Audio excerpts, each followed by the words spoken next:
Yeah, it's so interesting too, because so much of your work you've done. This isn't your first book project. So No. I was, you've been at the book fair before, sharing your book works, and some projects that I think of are Steve's Vinyl and I Wonder. I wondered if you could talk a little bit about the decision to put it in book form, and maybe some of the formal decisions that in the way that it was put together. What were some of the formal decisions that were important to you? Mm-hmm. Yeah, well, no, it's not my first book. But for this time, it's the authority of the book that I really liked in relation to the ephemerality of the poster. And so, you see a book like this, and it's like it's got heft. And I actually, I decided I wanted it to have a kind of sumptuousness, like that it was a really nice book. Felt nice, opened really nicely. The pages, paper feels good. So I actually had it printed by Hemlock printers in Burnaby, who are kind of known as the whole Renfrew of printers in this town. And, if you want to go all in and have really high production values, and also they use sustainable processes and inks and source sustainably. So, you pay the price and you and you get the quality. Not that you don't get good quality from other printers in town. I just am saying that this one has that reputation, and I just thought it was really nice to celebrate the posters in this way. And then also thinking about the cover, I really liked that it's kind of bold and bratty, and that when you turn it, you get this pink that's kind of lovely. And then when you get to the first poster, lo and behold, it's pink and green. So I just kind of got a kick out of those things. And have I answered enough? Yeah, I think so. No, Where are we going I now? love bold and bratty. And I wonder, maybe we can turn to now that we've opened the cover and we've looked at that first poster, maybe you could walk us a little bit through the process of taking these images, and walking through the neighborhood, and what that meant to you, and in taking in this sort of selection of sort of a huge range of posters that we see. Yeah, and the odd sticker. We just had the neurodivergent sticker, which I just couldn't resist, even though it's, I thought, well, it's sort of a poster. Well, there are tons of stickers around, and I wasn't taking pictures of all the stickers. So I guess as much as I'm saying, I wasn't being selective. I was simply documenting what was there. There's a certain amount of selecting that happens. And for sure, though, they were non-commercial posters or low commercial. So like shows, music and stuff that they might break even. They might make a few bucks to pay their musicians, but they're not multinational corporations or the banks sponsoring the poster or anything. If they had that kind of logo presence, they were out of my interest, out of the plan. And and I didn't make special trips around to take poster photos. I incorporated it into my daily activities. So I'm on the way to do some grocery shopping or meet somebody and whatever. I would try and have enough time that I could take pictures, or on the way back, Sometimes I'd see a poster and I'm running late, but I'd be like, okay, I got to get that on the way back. And but what I'm trying to say is that it was incorporated into my daily life. yeah, and then they stretch. I wanted them to stretch over a period of at least 6 months to be a kind of a core sample of the poster life in this city at this time. And in fact, they stretch from summer, the earliest ones I think are like July, certainly August, and then to March of this year. And then we had to stop. It was kind of nice, like again, in terms of like my art practice being kind of system or rule-based, I really enjoyed that, okay, Charlie said, like, in order for us to get this printed by this time, we have to stop, like, now. So, and then I sort of got a few more put in. but yeah, we in order for the process to give our self time to get a proof, to find issues, to correct them, to get another proof, and to get the printing done and delivered in good time for the art book fair. That's when I had to stop, was in March. So that's how that unfolded. And it's amazing to see, so even though you had sort of a criteria, right, like nothing with sort of corporate logo, it's amazing the number or the sort of the range of posters that we have. You know, we see everything from cat tour to to, you know, Free Palestine, to tenants organizing, to mindfulness meditation.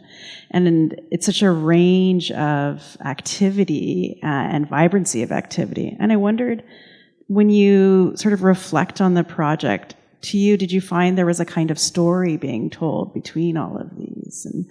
And what sort of came to the surface for you? The first thing is the persistence of the posters.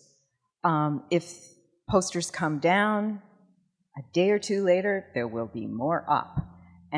Or if, I'll just tell the story about when I was trying to understand who takes posters down. There are certain street corners, certain intersections where they will be scraped down from time to time. And, well, it turns out the city's sanitation department does this. And but, you know, so what? They only hit a few places. They're not persistent.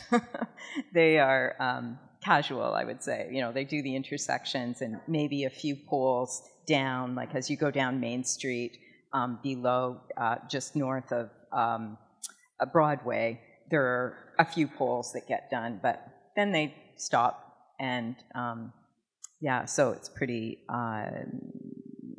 the sort of postering space is quite available. So that persistence, and I think also a very important thing is this sort of vitality in these times, these difficult times we're living through. And yeah, that there's so much sort of creative fervor. And I just think that is really so vital and important. And I've really been heartened by the way the book has been received over the last couple of days since the Art Book Fair opened. And we took our proof, the first proof of the book, and cut it and so that it became just a stack of posters, and then used some of those posters to put up on a wall in the Art Book Fair behind our table, and people stop to look at the wall, and then I can say, oh, that's a sampling from this book, and there's this kind of like, yeah, it can feel people's joy about that and their enthusiasm. And then also there have been a few people who've come along and said, I made that poster, and or I put that poster up, or my friend, you know, you get my gist here. So there's a kind of feeling of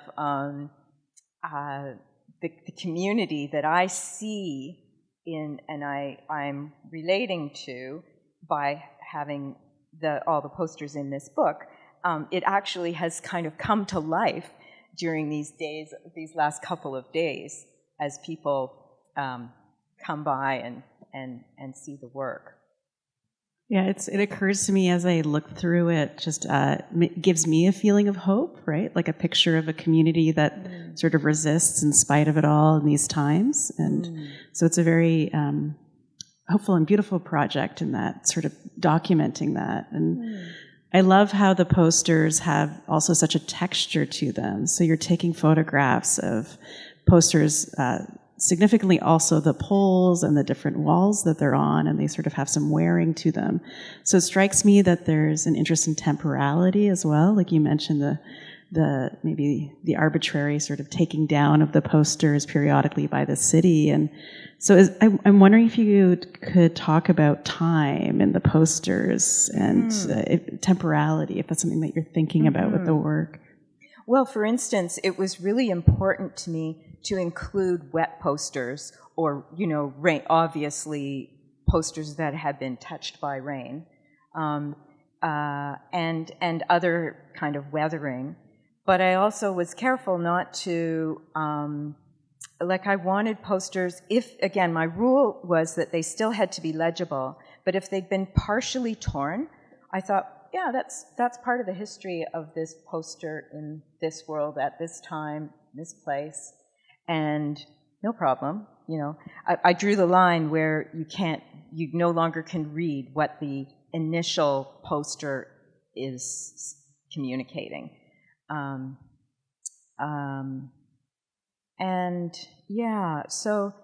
sometimes, so they aren't organized in chronological order according to the dates on the poster. They're organized with a little give and take, but they're more or less organized in the order that the photos were taken. So you might have a poster that's been up for 2 months, and maybe the event happened a month ago, but it's just survived. So it will come, at that time in the book where I collected it. So there's a little record of my collecting process within the ordering. Other things about temporality, I guess I'm really interested in the way that the posters come and go, that and no post, utility post or those electrical boxes are also popular postering places, but they never look the same. Like as soon as another poster is there with the ones that are there, it alters the reading. And some of them are, some of them will be the new one on the blocks or the new one on the pole. And then some of them will be like more worn, more weathered. That's interesting to me. But sort of secondarily, and I enjoy just sort of seeing how the colors, fade, or how people who are angry about something intervene with the poster, whether it's to bother to, get a felt tip marker and write over it, or to tear off part of it, but not being too careful, or maybe not wanting to be caught, like they're not picking off the whole thing. Maybe they sometimes do and you can't even tell, but mostly I would sort of picture the person who tore the poster as kind of like a tear and run, just to kind of leave a mark. Yeah. Yeah, it's interesting too, as Mount Pleasant is shifting, and sort of with this aggressive development throughout the city that we have, and what fewer spaces there are for postering, right? And so it's interesting to see that those kinds of interventions and the give and take and the sort of pulling down and putting back up, that persistence. I just had one more question I want to ask, and then I'll turn it to the audience maybe. I noticed in your, in the essay that you have a short essay in the book, and you talk about the posters as a kind of offline intergenerational flow of information and cultural action. And so I was wondering if you could expand on that a bit. Can you tell us a bit more about this idea of the sort of offline flow of information and maybe how this contrasts to our digital age? Mm-hmm. Mm-hmm. Well, yeah, I find the fact that there's so much material production, like actual paper posters, still being made, often like the one that's up now, like hand-drawn and, just photocopied or printed off a printer and put up. It's really interesting, and it's also that everything isn't online at a time where we sort of can roughly think, oh well, if I'm going to learn about what's going on, I have to go online. I have to be plugged into social media, or I just, I'm going to be out of the loop. And I feel like this is a really, it's not great for people who drive, because the poster world isn't, because you drive by too quickly to appreciate them. But it's perfect for all of us pedestrians, and not too bad for the cyclists too, because often the posters are at the intersections where you stop with your bike anyway. But I feel like it's this very full animated life that is not Instagram. And as I am a late adopter of Instagram myself, and somewhat reluctant, well, quite reluctant really, I just feel like it's really nice to know that both these worlds are thriving. Thank you, Cathy. So I want to turn it to the audience now, maybe to take a couple questions. Sure. If folks have any. Are there any? I'm actually curious. Are there any folks here whose posters are in the book? Oh, okay. And which one is that, if you don't mind sharing? Oh. Sorry. I think the microphone's coming to you. Thank you. The Canadian Animation Guild posters. Okay, great. I also noticed on the slideshow, one of our old posters when we were, it's the Canadian Animation Guild is a local animation union in town.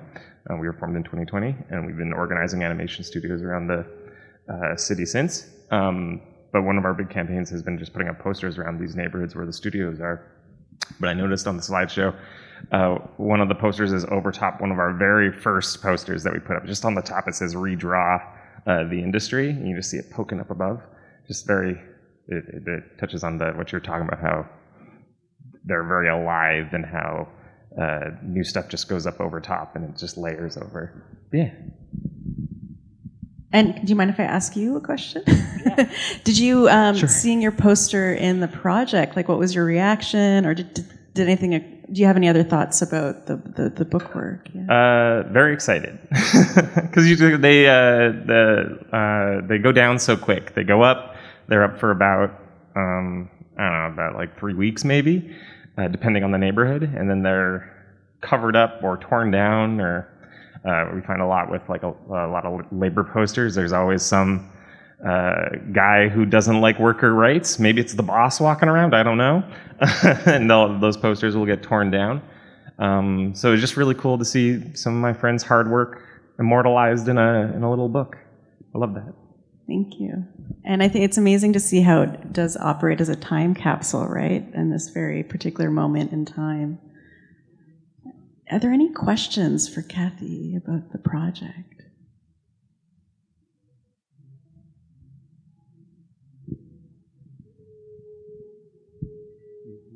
Oh, yeah.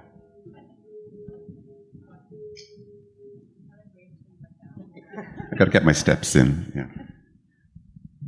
Hi, thank you. I really appreciate this project, and Partly also because I live in the same neighborhood and I walk around a lot and I notice the posters and I also take photos of the posters.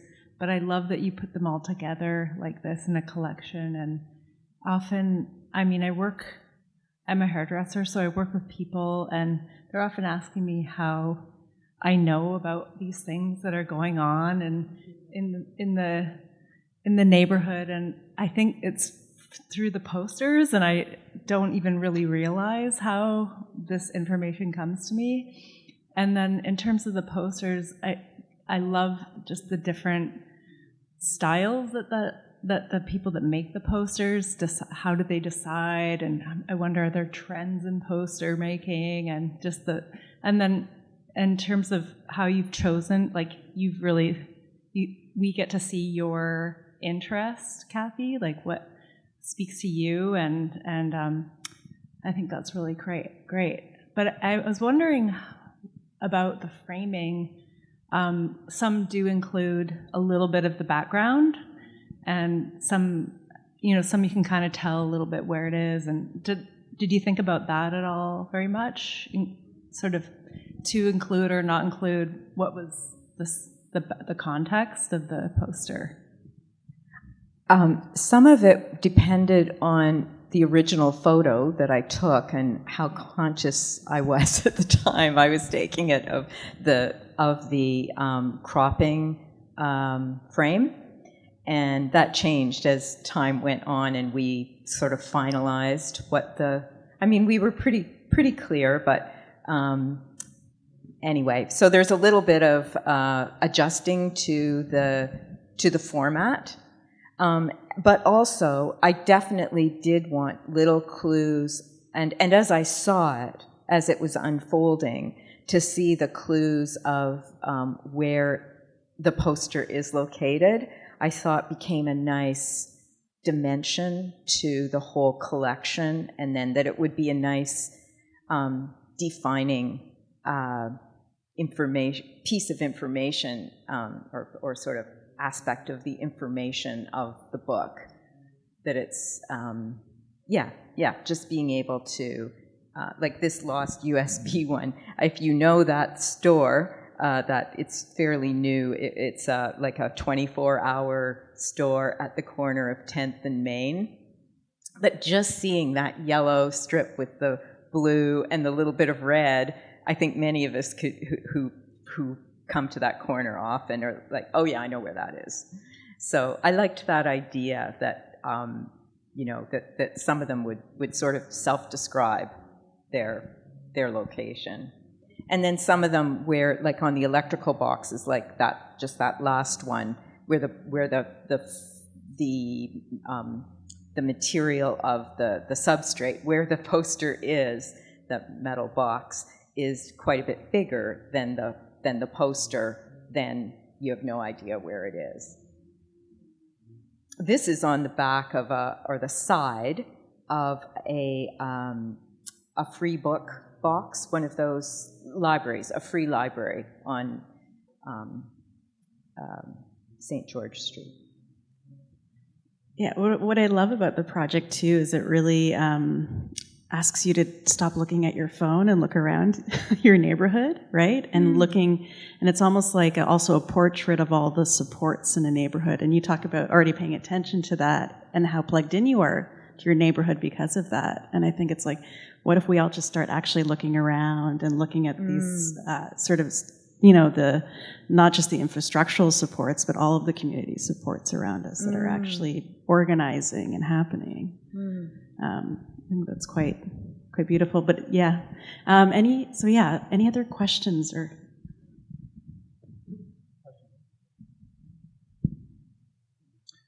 So, if from my understanding, you are collecting the posters themselves, like the physical posters? Do you collect the physical posters? No. So you're just taking pictures of the posters? Yes. Although my previous book, the ones that I made in my previous books, the ones that I made in 2006 and 2007, those ones I actually collected the material poster. But with these ones, I only took photos.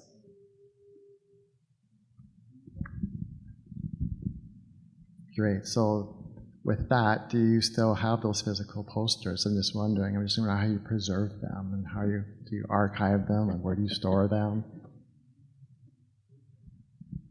Yes, I have them. And they aren't, I'm laughing because I know there's the odd person who's sensitive to conservation in the room, and they're like in a plastic box. Uh-oh. So anyway, they've been there for 20 years.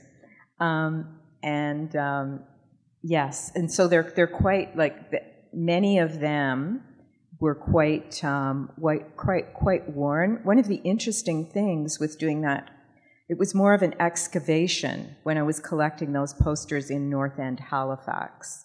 And I would take, like I was saying, the screwdriver and pull out the staple or the push pin. And underneath would be there might be 4 or 5 posters that I could rescue. So now that they're in this couple of big plastic totes, they're kind of all they're all wrinkly, and because they had already been quite weathered, and then as they dry out, they get a bit brittle and kind of wrinkled.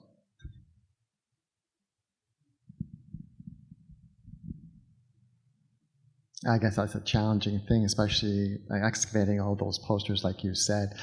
So one last question regarding to your project in the book here, that you put quite a bit into it for the publishing costs and everything. Was this an out-of-pocket, or did you have any support, any funders that happened to come along and help you out? It was a somewhat spontaneous decision that I had, that I wanted to make this book. And also, I had some art sales in the last year. So I was feeling like, I could just do it. And so I paid for it out of pocket.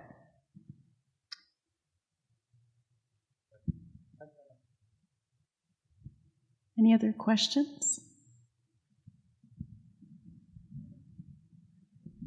Just a comment, really, having witnessed Cathy actually in the act of gathering some of these, which was an incredible privilege, and then also noting the absence of the community newspaper. I really feel that this kind of complexity of voices and understanding, really, there's a sort of a feeling of sadness in a way to understand how much this articulates what's missing discursively now in our public spaces. So I just want to thank you for doing this project, which shows the kind of visual language, gestural language, political language, and incredible solidarities, and also that I feel so restored knowing all my neighbors, around me. When I see this, you realize how much collective connective tissue is there in this incredibly fraught time. So thank you so much for doing a project that holds that to the light so we can see it. Thank you, Lisa. Yeah, I feel that network as well, that kind of sense of a network of connection with these neighborhoods, but with all this plethora of cultural, political, community building energy, and it's very positive. Thanks, Cathy. It's a really wonderful project, and it just occurred to me all the unsung artwork that has been done by so many designers, graphic designers, artists, in not for their own glory, but to make things happen in the community. So I just wanted to acknowledge, all that amazing work, because, it's very compelling. Thanks. Yeah, I also feel collectively it's compellingness is amplified by seeing the amount and the range of approaches, you know. I hope you've been able to see that just by seeing this slide reel. This sort of range from handmade to like this, you know, hand-drawn, and then others that are more made by a design person who knows what they're doing when it comes to design practices. I also wanted to add, and this is maybe especially to the person in the second row, that around cost and production. So we got estimates from 3 different presses and for different numbers of books to produce. And I mean, I liked the number 100. I thought 100, it's not 99 and it's not 75, you know. And then we got estimates for, I think, 75, 100, 150, something like that. And it was 100 that I felt I could afford to do at the level that I wanted to do them. That it was a reasonable output, you know, a reasonable price for me to pay. And then I'm very grateful to Emily Carr Press, Emily Carr University Press, for you know, the distribution that they're going to do through Read Books, and I'm sure there'll be Art Metropole in Toronto will also want some. It's interesting how far 100 books goes in the artist book world. And maybe there'll be a next version. It's been so far received with a lot of appreciation. So I'm grateful for all of that.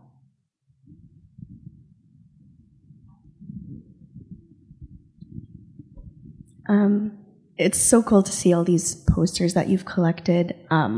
And as a Vancouverite, I've seen so many of these as well. And I'm curious about, since you've been doing this in different cities as well, and different times even, is there any like distinct patterns or anything unique about this particular neighborhood compared to Halifax or Toronto or any other places you've seen? Like any distinct things you can say that this is Vancouver or this is Mount Pleasant? Well, I'd say this is Vancouver at this time. So there are a lot of unionizing stories, posters, stories, and from like in tenants' rights. And there are several in the book that are about people who were rent-evicted. And let's stand up for Terry, who was rent-evicted.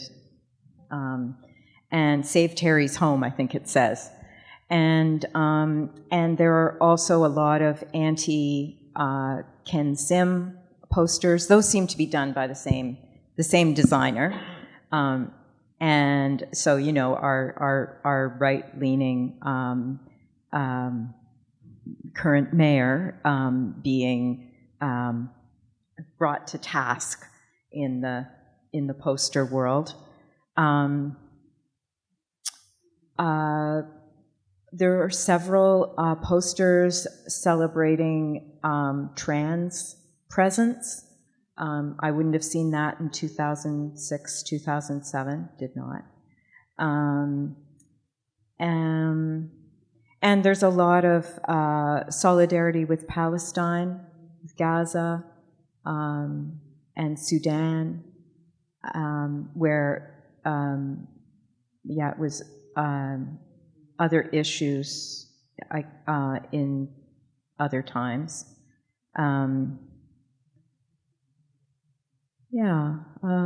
Those are the things that come to mind right away that are different. I guess, too, there is a sense of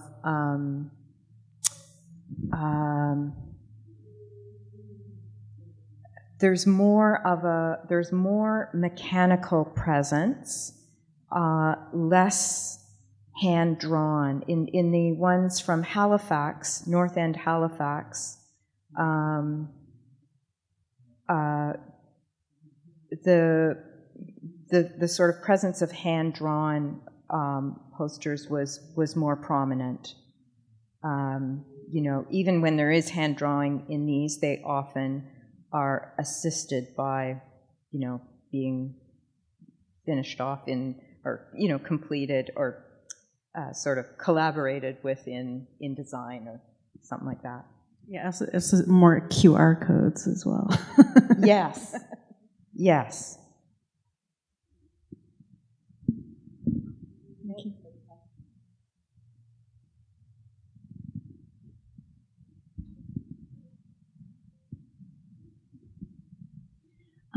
You spoke of Ken Sim. Well, I was at City Hall when some of the residents of Mount Pleasant spoke up about the very political issue of erecting towers on certain streets in Mount Pleasant, and all these projects got passed despite all the work that these citizens did, and the general public didn't know about it. You had to have signed up or be present, as I was present. So I like very much that you're paying attention to the very humanistic side of Mount Pleasant by showing all these posters, and the fact that a lot of the posters have to do with human rights or tenancy issues. It is gratifying to see that art really still can be quite powerful when it comes to sticking up for people and situations. Thank you. Thank you. Yeah. I wonder, Cathy, if we talked about this before a bit, but if you can say something about almost, you know, how this project elevates, you know, as Marianne was mentioning, elevates this artistic labor that's happening on the streets, and maybe the signature of the artist. Like, there's certain projects where you can kind of see the same postering. Yes, this one, exactly. I wonder if you could, say something about this work that recurs. So probably by now you've seen a few of what you see right now. That there are other posters that have a quote from a well-known person about rights and activism, and that it's important to respond to our times. And then adjacent, you'll see a visual of like thorny thistles, say thistles, or there's another one where there's ravens. There's another one where there's an owl over top of a quote from Greta Thunberg. And so I don't know who these people are who are doing it, but somebody or some group are doing this. So they're kind of making a series, and I interspersed them. I mean, I found them. They were just here and there around the neighborhood, popping up, and so I just like put them in. But I really like that they are there as a kind of very calculated way of using this inexpensive form, legal way of putting a voice out, and they've been continuing. Sometimes they get torn down or written over, but not too often. Often they're just left to be. So that's one through line, and I'd never seen that. Like, getting back to that idea of in other places, I haven't seen that sort of adoption of the pole or the electrical box as a site for a series of statements, the way that I saw it in those months.